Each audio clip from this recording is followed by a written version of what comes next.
बोलने के लिए जो ताकत चाहिए वो ताकत आप लोगों से मिलती है, आवाम से मिलती है।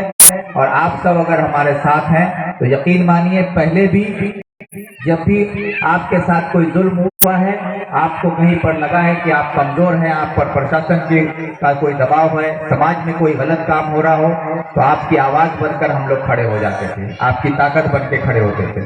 और आज भी कांग्रेस में यही वादा आप लोगों से हम करते हैं कि हमेशा से आपके साथ हम थे, आपके साथ हैं और आपके साथ रहेंगे।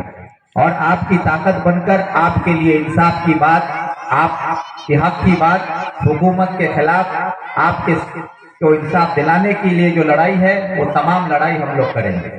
और इसलिए ज्यादा वक्त नहीं है, जैसा कि मुस्तफा साहब आप लोगों के सामने बोले कि जो भारत जोड़ो यात्रा जो राहुल गांधी के लीडरशिप में कन्याकुमारी से कश्मीर तक के लिए चल रहा है, उस यात्रा को समर्थन में बंगाल में सागर से पहाड़ तक का जो यात्रा निकाला गया है वो मालदह में आज खत्म होकर कल उत्तर दिनाजपुर जिला में दाखिल होगा। और इसी तरह उत्तर दिनाजपुर में 18 तारीख को रायगंज, 19 तारीख को दलकोला और 20 तारीख को कानकी बस स्टैंड से सुबह के 8 बजे वहां से ये यात्रा निकलेगा।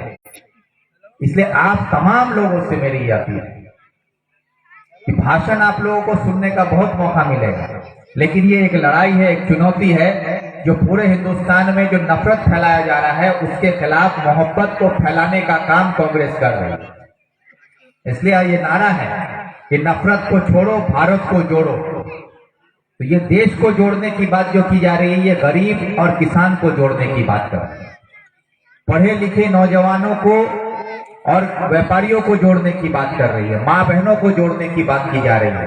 क्योंकि आज मौजूदा सरकार में ममता बनर्जी हो या मोदी हो, ये लोग सिर्फ गरीबों को लूट रहा है। कोई आपका इंदिरा आवास लूट रहा है, कोई आपका मिट्टी चोरी कर रहा है, कोई आपका जॉब कार्ड लूट रहा है, कोई आपका नाम पर पैसा चोरी कर रहा है, कोई आपके बच्चों का कपड़ा चोरी कर रहा है। और मोदी सरकार दिल्ली में बैठकर वो जीएसटी के नाम पर हमारा चावल, दाल, चीनी, चाय पत्ती पर भी जीएसटी लगाया जा रहा है, कपड़े पर जीएसटी लगा दिया गया है। आप अगर कोई भी सामान खरीदते हैं उस पर आपको लूटा जा रहा है। यहाँ तक कि अब ये देखने में आया कि देश में हमारा जो संपत्ति था, देश का पब्लिक का संपत्ति, आपका हमारा बैंक वो बेच दिया गया, रेलवे बेच दिया गया, एयरपोर्ट बेच दिया गया, हमारा LIC बिक गया। तो हमारा सारा चीज जब बेच दिया जाएगा तो हर चीज की महंगाई का मार हम ही पर है। उससे बचने के लिए लड़ाई है। इसलिए राहुल गांधी जो बात कह रहे हैं कि जल जंगल जमीन की लड़ाई है, जल जंगल जमीन की लड़ाई है, गरीबों की लड़ाई है, किसानों की लड़ाई है, मजदूरों की लड़ाई है, बेरोजगारों की लड़ाई है, बुजुर्गों की लड़ाई है, महिलाओं की लड़ाई है, देश की लड़ाई है। और ये लड़ाई अगर हम लोग सब एकजुट होकर लड़ते हैं तभी जाकर देश बचेगा। देश बचेगा तो आप और हम बचेंगे।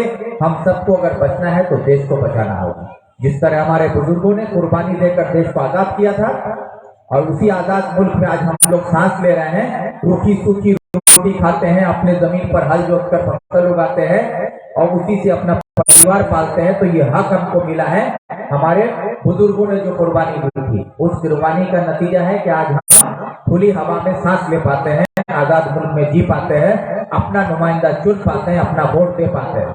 लेकिन मोदी सरकार हमारा ये सारा हक छीन लेना चाहती है।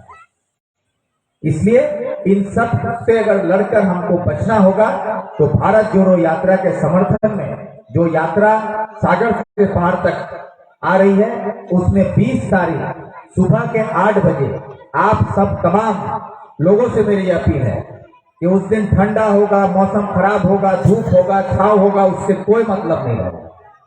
क्योंकि हम लोग सर्द गर्मी हर चीज को झेलते हैं और ये एक लड़ाई है, जंग है जो सियासी तौर पर लड़ना पड़ेगा।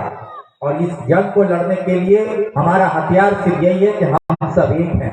मजबूती हमारी तभी है जब हम हिंदू, मुस्लिम, सिख, ईसाई एक हो जाए, गरीब अमीर सब एक हो जाए, किसान मजदूर एक हो जाए, बेरोजगार पढ़ा लिखा सब एक हो जाए, माँ बहन एक हो जाए, तभी ये लड़ाई लड़ सकते हैं।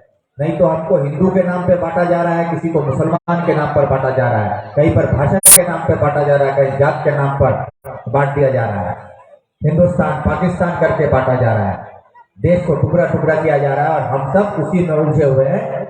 और हम अपनी बुनियादी जरूरत को भूल गए कि हमको क्या चाहिए। हमको सड़क चाहिए, पानी चाहिए, बिजली चाहिए, शिक्षा चाहिए, स्वास्थ्य चाहिए।